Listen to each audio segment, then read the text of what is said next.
welcome to the first in-app inspector video.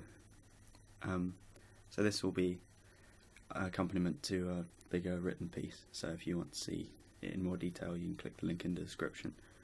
But this is where we look at free-to-play monetization from the player's perspective. This time we're doing Mobile Strike, which is for all intents and purposes the follow-up to Game of War from Machine Zone.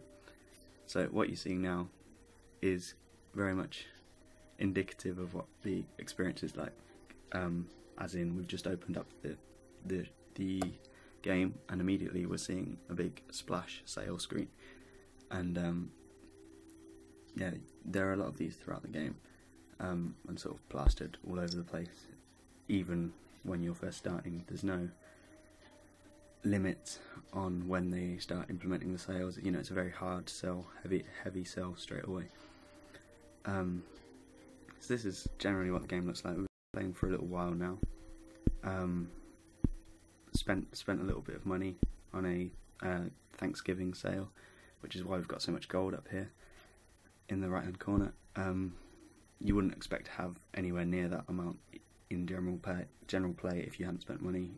You start out with about 100, which isn't very much for the function it serves and for the amount you need it.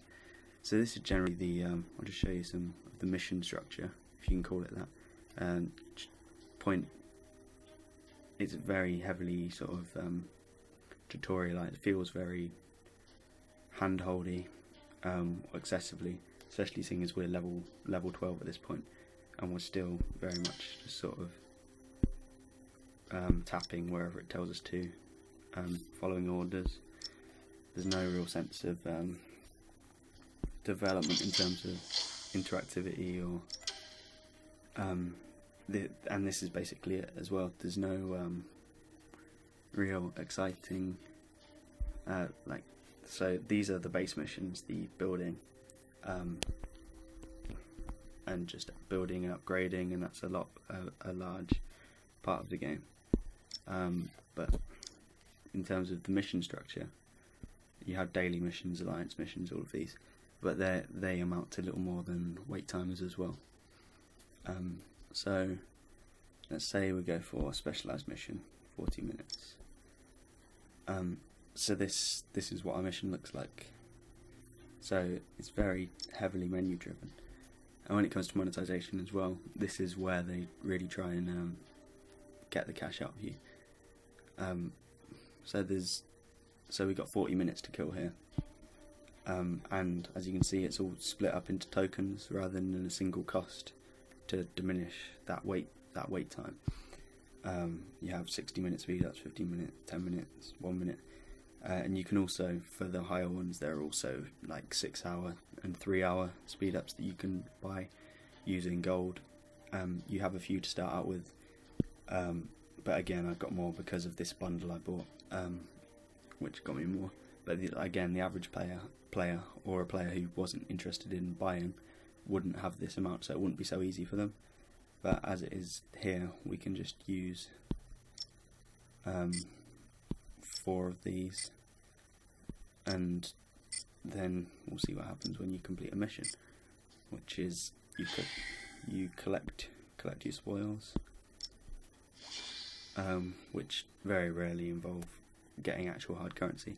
Hard currency is not something you're given very often through standard play.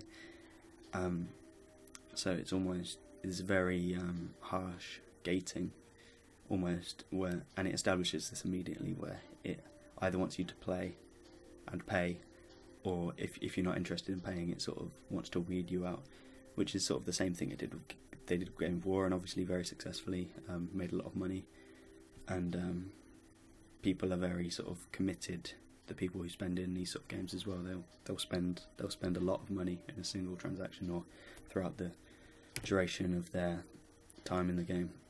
So it's trying to create an atmosphere where those sort of players will be content to play and pay over the long term. And in a sense, I suppose there's a certain honesty in that, in trying to immediately weed out the players who aren't so willing to spend. because it's not going to be the sort of game for those people. But it does also mean that it can be quite an intimidating experience at the first time you play, and it's immediately bombarding you with sales and wait timers, and really putting the pressure on straight away.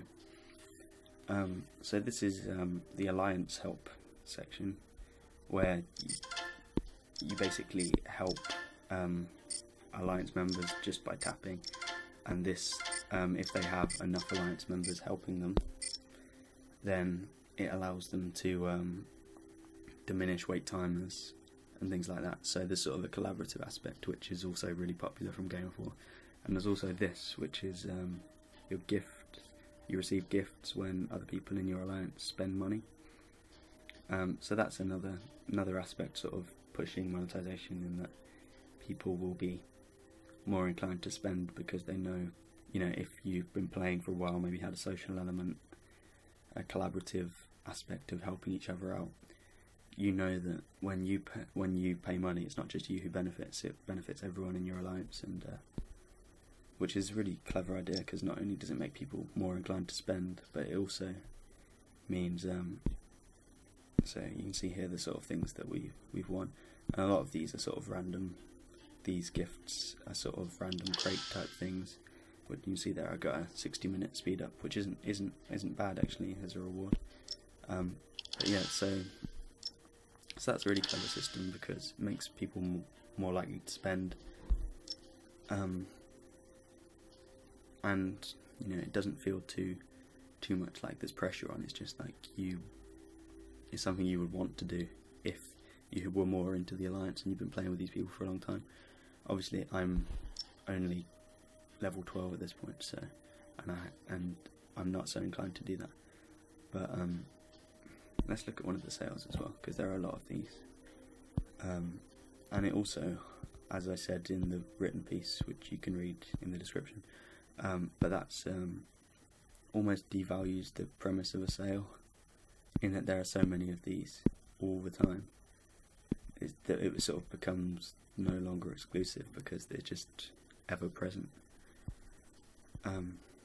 But so yeah, that's about the gist of the monetization here. There's no wait time. Well, lots of wait times. There are no video ads, and there's no energy system, which I always like when there aren't those things, because well, video ads have their place obviously, but on top of a game like this, it would just seem additionally restrictive. But yeah, it's very, very hard work to get into without spending money. That's basically the point. And so if you're willing and you like this sort of game, then that makes perfect sense. But for me personally, and I think for a lot of players, it's, as you can see, it's very, very basic visually. There's not a great deal of action, not very gamey, for want of a better expression. So yeah, unless you're the sort of person who's going to really get into this and play it over months and months, get pally with your alliances and things like that, then there's really not much for you here.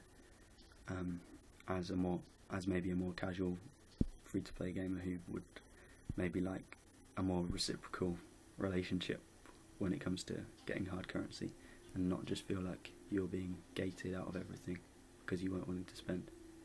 Anyway, so yeah, that's the first IAP Inspector video. Hopefully we'll be doing these every week alongside the written feature that goes up on pocketgamer.biz. So okay, thanks for watching.